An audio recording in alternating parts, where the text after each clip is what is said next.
What if I told you that a single decision by Sri Lanka might have just shifted the balance of power in South Asia?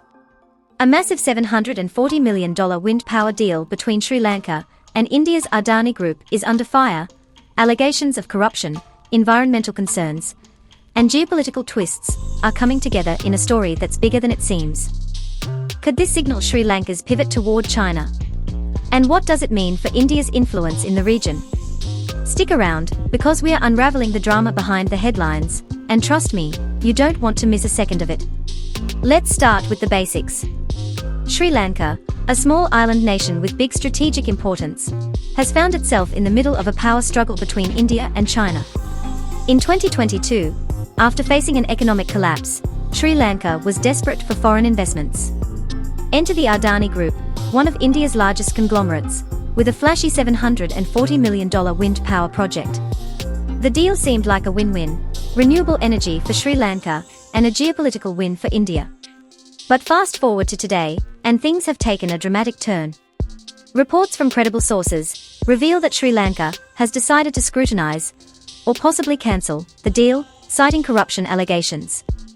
The Adani Group, closely tied to Indian Prime Minister Narendra Modi, is denying these claims. But let's not just take their word for it. Let's dig deeper. First, let's talk about the allegations. This deal was signed under Sri Lanka's previous administration during a time of crisis.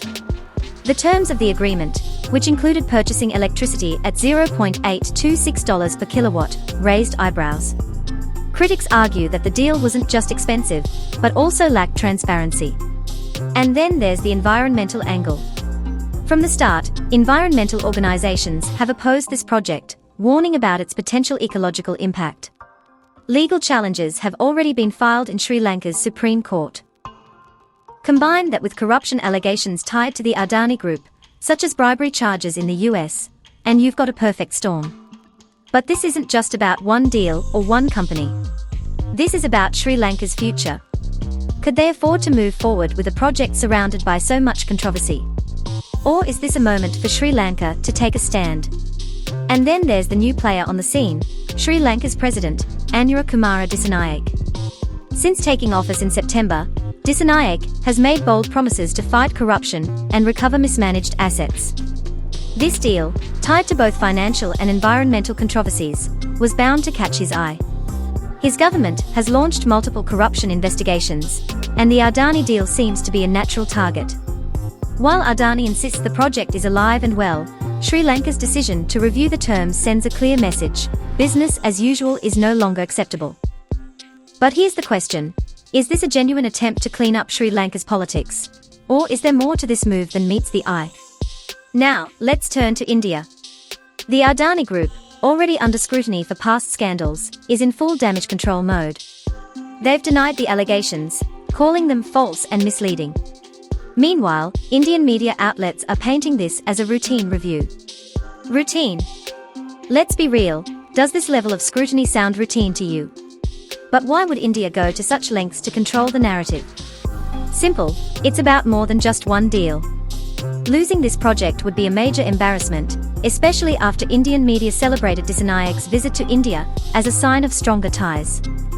Now, it looks like those ties might be fraying. India's media machine is doing everything it can to downplay the situation. But Sri Lanka's actions speak louder than words.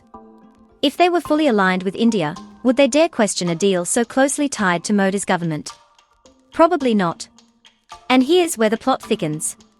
Sri Lanka isn't just pushing back against India, it's also looking east, toward China. Over the years, China has poured billions into Sri Lanka's infrastructure, from ports to highways.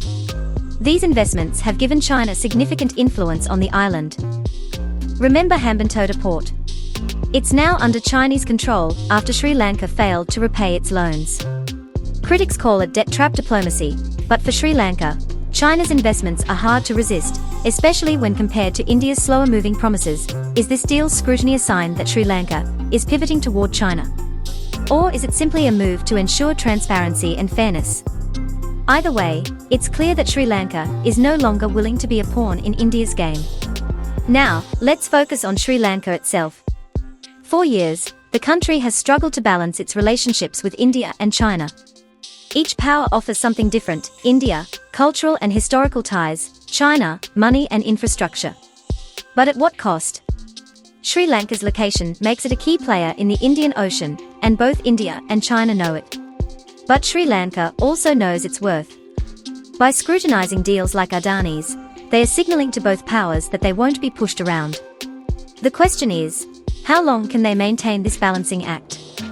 Will they lean toward China for the financial support they desperately need? Or will they stay in India's camp, despite the controversies? The stakes couldn't be higher, for Sri Lanka and for the region. This isn't just a Sri Lanka story. It's a South Asia story. India has long seen itself as the dominant power in the region, but challenges are mounting. From Nepal to Bangladesh to Sri Lanka, smaller nations are starting to push back. And with China's Belt and Road Initiative reshaping the region, India is finding itself on the back foot. This deal isn't just about wind farms, it's about influence, trust, and the future of South Asia. The question is, who will come out on top? So, what do you think? Is Sri Lanka making the right move by scrutinizing the Adani deal? Is this a sign of a larger shift toward China? Or is it simply about doing what's best for the island nation? Let us know in the comments below. Your opinion matters, and we'd love to hear it. Don't forget to hit that like button if you enjoyed this breakdown. Subscribe for more in-depth analyses, and share this video with anyone who loves unraveling global power plays. Until next time, stay curious and stay informed.